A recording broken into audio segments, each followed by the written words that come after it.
কাজী রওনাকুল ইসলাম শ্রাবণ, তার উপর হামলা রক্তে রঞ্জিত হয়েছে। এই রক্তের ঋণ আমাদেরকে প্রতিশোধ এবং প্রতিরোধ করে রাজপথে থেকে আন্দোলন সংগ্রাম করতে হবে।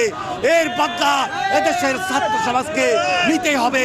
সে শুধু ছাত্র সমাজের নেতাই ছিলেন না, এদেশের তরুণ সমাজের নেতা হিসাবে, যুব সমাজের নেতা হিসাবে রাজপথকে সে বারবার প্রকম্পিত করেছে।